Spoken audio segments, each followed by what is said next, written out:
Salam kerahiman. Hari ini 14 November. Kita akan baca dari 538 dan 549. Kita mulai ya. Dalam nama Bapa dan Putra dan Roh Kudus. Amin. 538. Tidak akan ada perbedaan antar para suster, tidak ada mudar, tidak ada yang terhormat, tidak ada yang mulia. Tetapi semua akan setara meskipun barangkali ada perbedaan besar dalam asal-usul. Kita tahu siapa Yesus.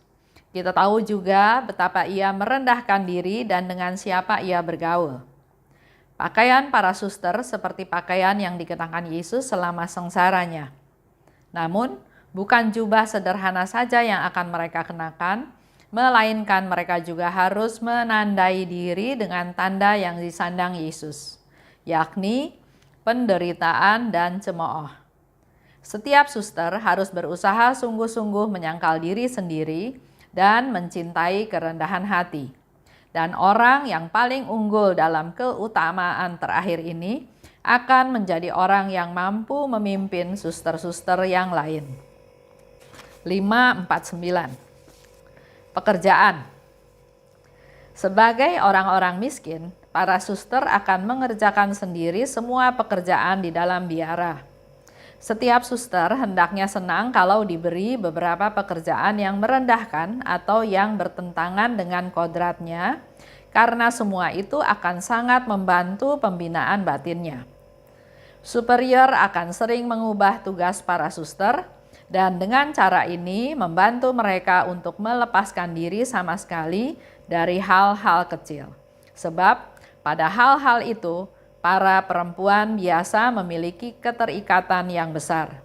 Sungguh, aku sering geli menyaksikan dengan mataku sendiri jiwa-jiwa yang telah meninggalkan hal-hal yang sungguh besar, namun melekatkan diri pada hal-hal kecil yang tidak berarti, yakni hal-hal yang tampak sepele.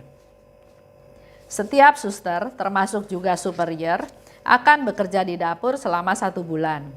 Setiap orang hendaknya mendapat giliran pada setiap pekerjaan yang harus dilakukan di dalam biara. Kapan saja dan dalam hal apa saja, maksud mereka hendaknya murni, karena setiap jenis motif yang tidak murni tidak menyenangkan Allah. Semua suster itu setara, jadi nggak ada beda superior atau biasa atau tingkat 1 atau tingkat 2 ya. Semua suster itu setara. Di sini yang dikatakan yang berbeda mungkin asal usul. Ada mungkin suster dari keluarga kaya, atau suster yang punya pendidikan tinggi atau pendidikan terendah, atau suster yang dari keluarga miskin seperti Suster Faustina ya. Jadi asal usul dari para suster itu bisa berbeda, tapi di sana semuanya setara. Dan dikatakan mereka semua itu harus seperti Yesus. Yesus merendahkan diri dan dengan siapa ia bergaul. Kalau kita lihat ya contoh-contoh kehidupan Yesus, dia juga enggak membuat dirinya spesial bergaul dengan orang-orang yang tinggi pangkatnya atau orang-orang yang kaya. Dia bergaul dengan siapa saja, bahkan juga dengan orang-orang berdosa. Pakaian Yesus itu penderitaan dan cemooh. Jadi para suster itu juga harus bisa sama seperti Yesus dengan berpakaian penderitaan dan cemooh. Jadi kalau mengalami penderitaan, mengalami cemooh, ya itu sudah wajar, sudah seharusnya sebagai pengikutnya Yesus. Juga dikatakan para suster itu harus bisa menyangkal diri dan mencintai kerendahan hati. Itu beberapa poin yang perlu dilakukan untuk menjadi serupa dengan Yesus. Bukan hanya untuk suster aja, untuk kita semua juga sama ya. Hal yang sama yang Yesus minta. Orang yang paling unggul dalam rendah hati yang mampu memimpin. Ini satu konfirmasi buat kita semua. Banyak ya, banyak pemimpin yang kita pilih berdasarkan kehebatannya, berdasarkan kekuasaannya, berdasarkan kekayaannya, berdasarkan pengaruhnya. Tapi hari ini kita tahu bahwa pemimpin yang sebenarnya adalah yang paling unggul dalam kerendahan hati. Lanjut di 549, ini bicara tentang pekerjaan. Para suster mengerjakan sendiri semua pekerjaan di dalam biara. Jadi nggak ada istilah dalam biara itu ada atasan, ada bawahan, ada yang kerja, ada yang nggak kerja. Semua suster di sana punya tugas yang sama. Bahkan dikatakan muder pun semua suster punya tugas kerja di dapur selama 1 bulan. Kerja di dapur itu adalah pekerjaan yang melayani para postulan, melayani para siswi yang lagi ada di sana, para perempuan yang lagi direhab, itu dilayani dengan kita menyediakan makanan, masak, dan seterusnya untuk melayani mereka-mereka. Jadi ada pembagian tugas. Saya nggak tahu kalau di biara-biara di sini, tapi di sana dikatakan bahwa semua kebagian tugas, semua melakukan pekerjaan. Hendaknya, nah ini satu hal yang menjadi masukan buat kita semua. Hendaknya senang kalau diberi beberapa pekerjaan yang merendahkan. Sampai sekarang kita kalau bisa jangan dikasih kerjaan yang banyak-banyak, yang susah-susah ya. Tapi beda dengan Suster Faustina. Kalau banyak kerjaan, dia pilih kerjaan yang paling sulit. Dia pilih, dia yang kerjakan. Nah, di sini dikatakan, hendaknya kita senang kalau diberi beberapa pekerjaan yang merendahkan. Atau yang bertentangan dengan kodratnya.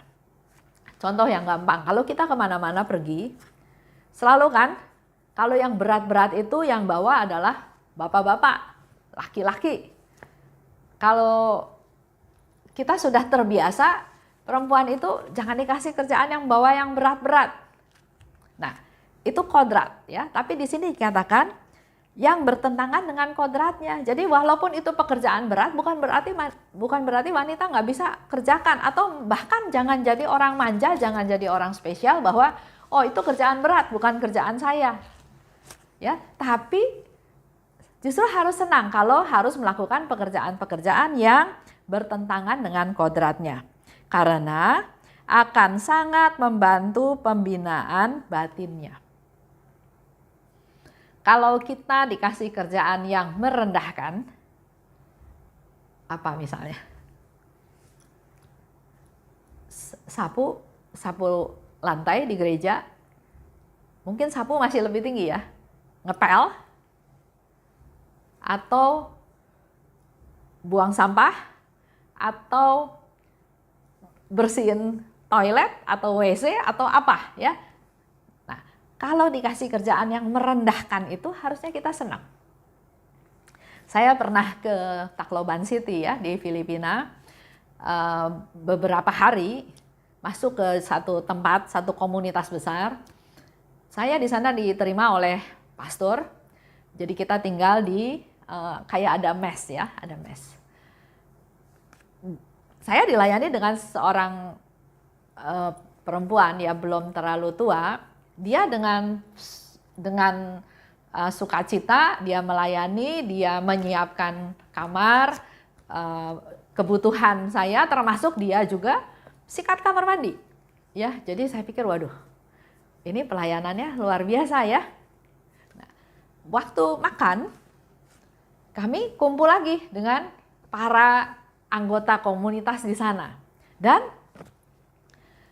yang melayani kami datang, yang sikat kamar mandi, dia dengan percaya dirinya, dengan seolah-olah dia nggak merasa direndahkan, dia nggak merasa rendah bahwa itu adalah bagian daripada pekerjaan dia.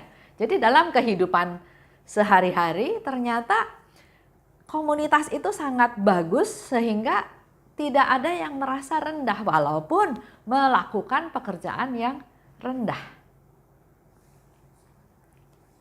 Dan itu ternyata sangat membantu pembinaan batinnya. Lanjut ya. Dalam hidup membiara, superior juga katanya sering merubah tugas para suster. Kalau kita kerja dalam pekerjaan di kantor aja, atasan kita bilang ini. Baru kerja sebentar tiba-tiba ada perubahan. Belum selesai kerja ada perubahan lagi. Kita yang sebagai karyawan juga lama-lama kan, ini tujuannya apa ya? Kok dirubah-rubah terus? Ada perasaan nggak senang. Tapi untuk mendidik kerendahan hati, para suster di sana dikatakan superior pun sering merubah-rubah tugas para suster. Dan itu digunakan untuk membantu melepaskan diri dari hal-hal yang kecil dikatakan. Karena kalau kita sudah punya satu planning, contoh ya, hari ini saya mau lakukan ini. Tiba-tiba atasnya bilang, nggak boleh, kamu nggak boleh ke A, kamu harus pergi ke B. Maka planningnya kan berubah semua. Dan itu membuat ketidaknyamanan. Nah sehingga di sini juga saya sering dengar bahwa satu pastor, Romo, kepala paroki, biasanya akan ada rotasi, akan dipindah setelah sekian tahun. Padahal dengan dipegang oleh pastor tersebut, parokinya jadi maju, jadi berkembang, umatnya jadi aktif. Jadi maksudnya sesuatu yang baik. Kenapa dia dipindah ya? Setelah tanya sana sini ngobrol, ternyata memang itu salah satu cara juga untuk menghindar dari keterikatan.